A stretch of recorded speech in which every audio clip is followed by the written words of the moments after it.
Swastiastu. Assalamualaikum warahmatullahi wabarakatuh. Salam sejahtera bagi kita semua. Shalom, Namo Buddhaya, salam harmoni. Pada kesempatan kali ini, saya beserta rekan-rekan kelompok 1 akan menyajikan topik bahasan materi tentang definisi, jenis, dan kedudukan sinetron pendidikan. Sebelumnya, izinkan saya memperkenalkan diri terlebih dahulu. Nama saya Lusekar Arista Florencia dengan NIM 20110211020 yang bertugas sebagai moderator untuk memandu jalannya diskusi dan presentasi. Kemudian saya akan memperkenalkan rekan-rekan dari kelompok 1 yang akan bertugas sebagai penyaji materi, yaitu ada Tiara Arifah dengan NIM 20110211001. Yang kedua ada Kadek Febiona Reski dengan NIM 20110211003. Yang ketiga ada Marintan Laurencia Pasaribu dengan NIM 20110211007. Yang keempat ada Igede Putu Krisna Dharma Saputra dengan NIM 20110211014. Dan ada Charles Juniko Saranggi dengan NIM 20110211023. Adapun rangkaian sesi akan kita lalui bersama dalam presentasi kali ini. Yang pertama ada sesi penyajian materi dengan subbab. Yang pertama itu pengertian dan definisi sinetron pendidikan. Dilanjutkan dengan jenis-jenis sinetron pendidikan. Kemudian kedudukan dan juga format sinetron pendidikan. Dilanjutkan dengan sesi tanya jawab dan juga sesi klarifikasi kegiatan oleh dosen pengampu mata kuliah. Nah, baiklah, langsung saja kita masuk ke sesi penyampaian materi. Kepada penyaji, saya persilakan. Baik, terima kasih kepada moderator yang telah memberikan saya kesempatan. Nah, sebelum membahas tentang apa itu sinema pendidikan, kita harus tahu terlebih dahulu apa saja program siaran televisi video. Program siaran televisi video merupakan bahan yang telah disusun dalam suatu format sajian dengan unsur visual yang dilengkapi dengan unsur audio. Dengan kekuatan audiovisual yang dimiliki, maka program siaran televisi video merupakan media yang sangat ampuh untuk menyampaikan suatu pesan atau informasi. Pada intinya, program acara di masing-masing stasiun televisi sangatlah beragam, terdiri dari berbagai jenis format kedudukan, dan yang menjadi fokus kita sekarang yaitu sinematografi pendidikan adalah salah satu kedudukan formatnya. Dalam Kamus Besar Bahasa Indonesia, kata sinema merupakan kata benda yang memiliki dua arti, yaitu gedung tempat pertunjukan film dan gambar hidup. Dalam konteks ini, sinema difokuskan kepada arti film atau gambar hidup. Sedangkan pendidikan berarti mentransformasi nilai positif atau edukatif dari seseorang kepada orang lain. Dengan demikian, sinema pendidikan adalah film atau gambar hidup yang mengandung proses mentransformasi nilai-nilai positif atau edukatif. Baiklah, selanjutnya akan dilanjutkan oleh teman saya, Krishna. Terima kasih. Baik, terima kasih Charles. Bersama saya di sini, kita akan melihat dari sudut pandang perkembangan sinetron pendidikan. Selanjutnya, istilah sinetron atau sinema elektronika ini mulai berkembang di masyarakat. Ini adalah sejenis series film yang dibuat untuk ditayangkan melalui layar kaca atau televisi. Ya, sinetron adalah singkatan dari sinema elektronika. Kata elektronika juga merupakan kata benda yang berarti ilmu tentang penerapan sifat-sifat elektron, misal radio, televisi, pengendalian kelistrikan pada mesin cetak modern, dan sebagainya. Secara leksikal, sinetron dibuat khusus untuk ditayangkan melalui layar kaca ataupun televisi. Disebut juga drama atau sandiwara televisi. Dulu, awal hanya ada TVRI dengan 3-4 set di indoor. Kemudian, seiring berkembangnya zaman, peralatan syuting mulai semakin canggih, setting di alam terbuka atau outdoor, dan penggunaan efek-efek khusus, dan lainnya. Melihat fenomena ini, para perancang media pendidikan mendesain dan memproduksi sinetron yang di dalamnya mengandung unsur-unsur pendidikan, sehingga lahirlah sinetron pendidikan dengan harapan dapat mengubah sikap dan perilaku pemirsanya sesuai dengan nilai pendidikan. Berdasarkan perkembangan produksi sinetron, maka lahirlah berbagai jenis sinetron, seperti sinetron pendidikan sebagaimana yang kita tahu, Lalu ada sinetron drama, sinetron komedi, sinetron laga, dan sinetron misteri atau horor. Baik, itu saja yang dapat disampaikan. Selengkapnya mengenai hal ini akan dijelaskan oleh Marintan. Terima kasih Krisna. Nah, sinetron drama memiliki alur cerita yang menarik, berliku, dan dapat melarutkan emosi penonton ke dalam cerita.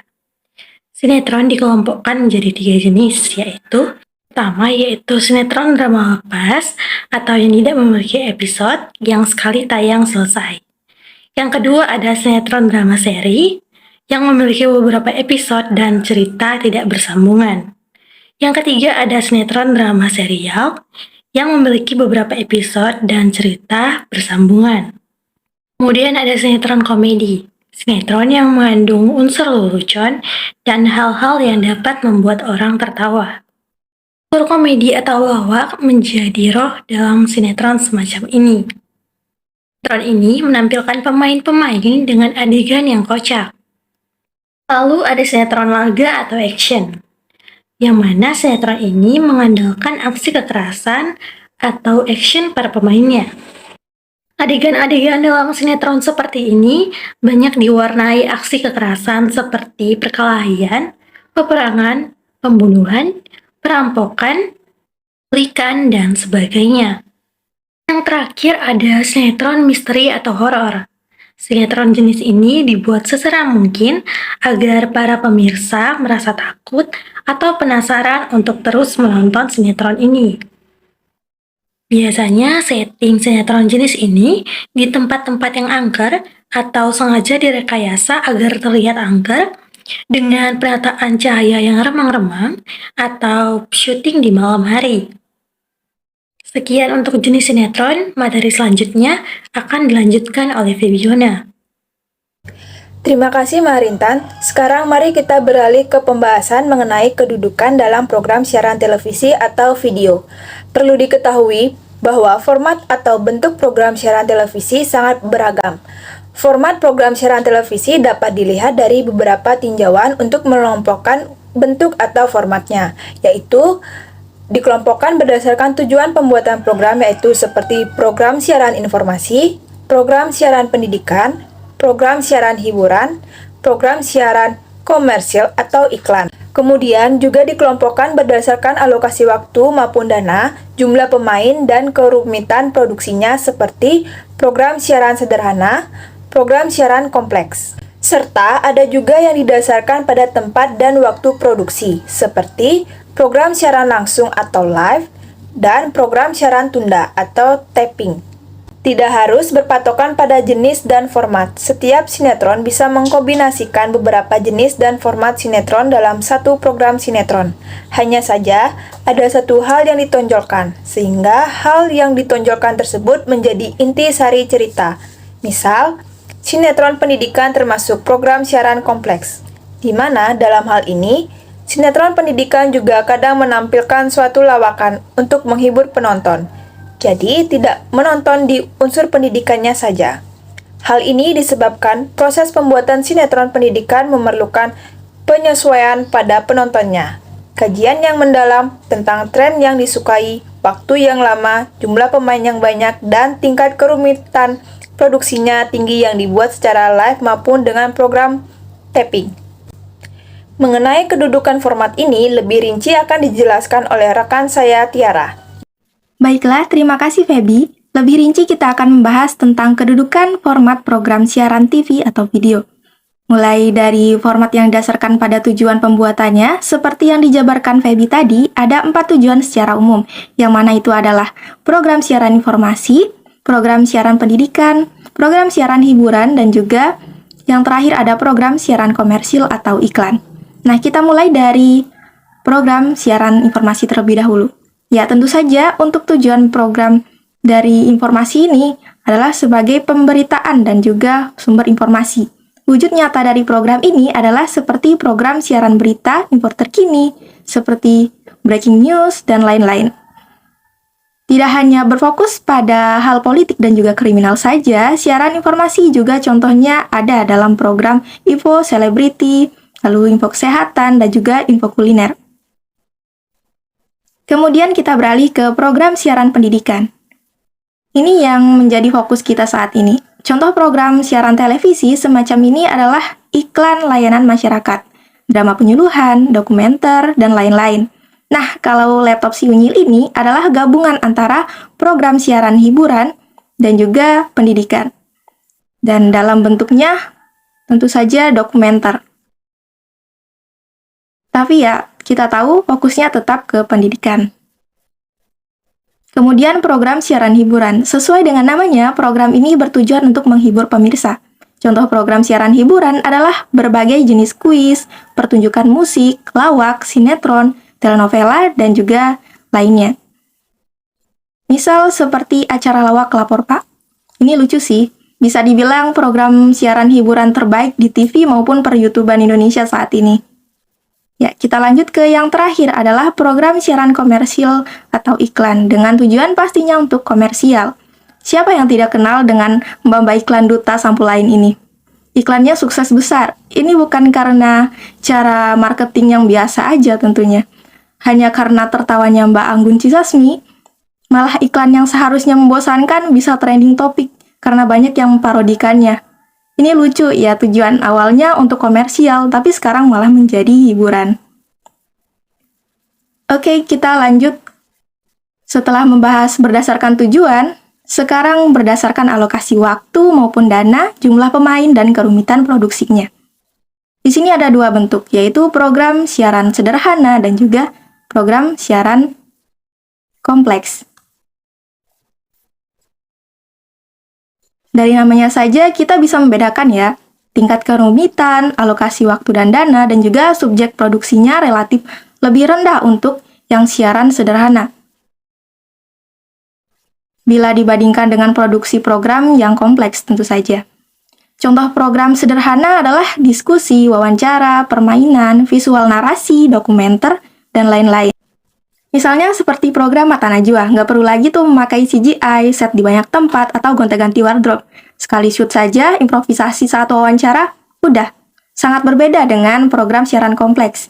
Ini adalah kebalikannya. Waktu untuk praproduksi, produksi, dan pasca produksi cukup lama. Jumlah pemainnya juga terlibat cukup banyak.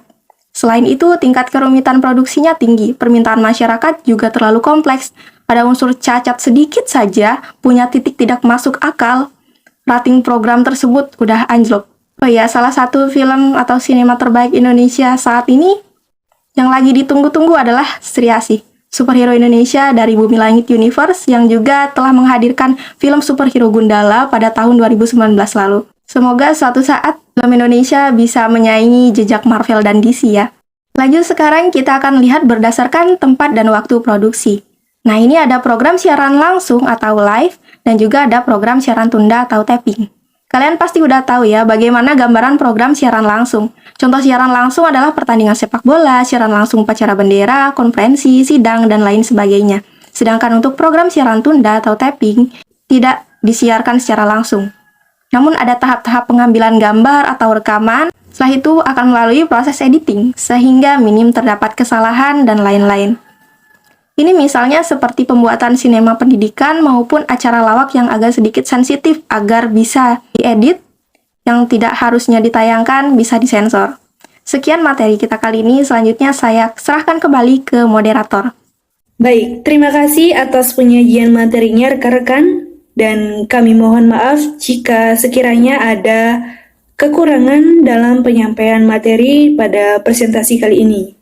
Dan juga kami mohon saran kritik yang membangun. Sekian dari kelompok kami, saya tutup dengan mengaturkan para Santi. Om Santi Santi Santi Om. Assalamualaikum warahmatullahi wabarakatuh. Shalom, nama budaya dan salam harmoni.